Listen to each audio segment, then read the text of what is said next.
아담과 하와가 하나님 먹지 말라고 한 선악과를 먹었습니다. 죄를 범했습니다. 그 다음에 그들이 첫 번째 하는 일이 뭐예요?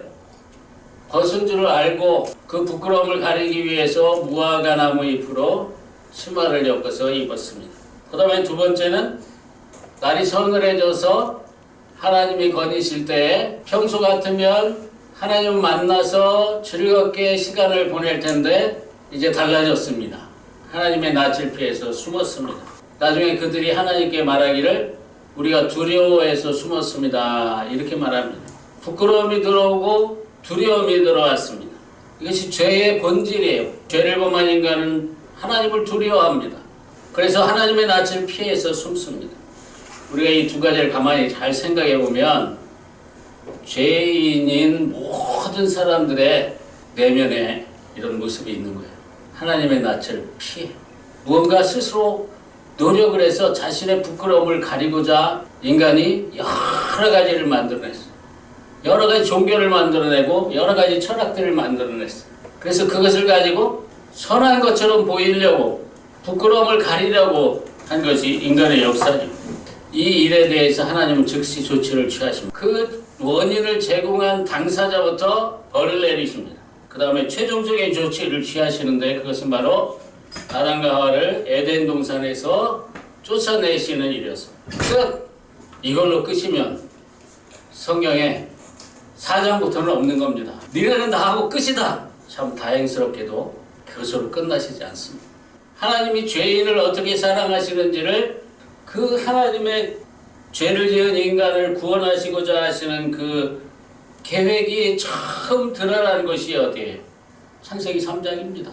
그래서 창세기 3장에 가장 중요한 두 가지 구절이 있어요. 첫 번째 구절은 바로 15절이에요. 이 여자의 후손이 누구세요? 예수님이시죠. 그리고 그것에 대해서 약속하시는 거예요.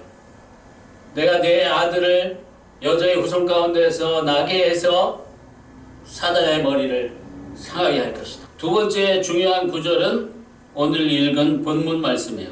3장 21절 말씀이에요. 얘들아, 무화과 나무 잎으로는 가릴 수 없어. 사람은 아담과 하와는 무화과 나무 잎으로 가리지만 그것으로는 가릴 수 없어. 인간의 노력으로는 인간의 스스로의 힘으로는 이 죄의 문제를 해결할 수가 없어. 하나님이 친히 그래서 나서시는 거예요. 아담과 그의 아내를 위하여, 여기 위하여라는 말을 보세요. 위하여. 죄를 지은 인간을 위하여 하나님이 위하셨어요. 하나님만이 죄를 지은 인간을 어떻게 구원하실지 아시고 하나님만이 아실 수 있어요. 아담과 하와가 스스로의 노력으로는 죄의 문제를 해결할 수 없음을 하나님께서 알고 계셨습니다. 그래서 알고 보면 인생의 가장 큰 문제는 현실적으로도 하나님과 하나가 되는 것이에요.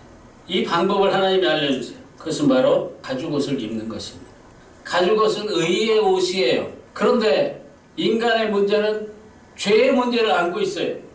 이 죄라는 놈은 그렇게 쉽게 다루어질 수 있는 놈이 아니에요. 죄는 인간의 힘을 초월하는 강력한 힘을 가지고 있습니다. 그래서 성경에서 죄는 인간을 지배하는 하나의 세력이에요. 죄를 의인화시켜서 얘기해요. 성경에서. 사람처럼 얘기하는. 사람보다 더 큰 힘을 가지고 있는 어떤 세력으로 이야기하고 있어요. 이 죄를 이기지 못하면 하나님 만나지 못하는 거예요. 왜냐하면 죄가 누르고 있는 상태에서는 거룩한 하나님을 만날 수 없는 거예요. 그래서 하나님은 이 죄의 문제를 먼저 다루셨어요. 그것은 바로 피를 흘리는 거예요. 피를 흘림으로써만 죄를 다스릴 수가 있어요. 히브리서 9장 22절에 보면 피 흘림이 없은즉 사함이 없느니라. 이것이 성경에서 말하는 영적인 원리예요. 죄의 사함은 반드시 피 흘림이 있어야 돼요. 성경은 처음부터 끝까지 피의 책이에요. 피의 책. 가죽옷을 지어 입히심으로써 두 가지를 가르쳐주세요. 너희는 절대 죄를 상대할 수 없다. 죄로 인한 결과 부끄러움과 두려움을 너희 인간들이 해결할 수 없다. 나의 은혜와 나의 자비만이 해결할 수 있다는 것을 가르쳐주세요. 그리고 보여주세요. 그래서 그 죄인을 위해서 하나님이 가죽옷을 친히 지어 입히세요. 이 가죽옷은 누구예요? 가죽은 양이 죽어야만 얻어질 수 있는 거죠. 양이 죽는다는 것은 양이 피 흘려야 된다는 거예요. 예수님을 가리키는 거예요. 어린 양으로 죽으셔서 피를 흘리셔서 우리에게 의의 옷을 입혀주실 예수님을 가리키는 거예요. 예수님의 피, 이 한 가지만 알면 우리 신앙의 기초는 제대로 놓여진 겁니다. 예수님의 피를 들고 하나님 앞에 나아갈 때 하나님께서 우리를 받아주십니다.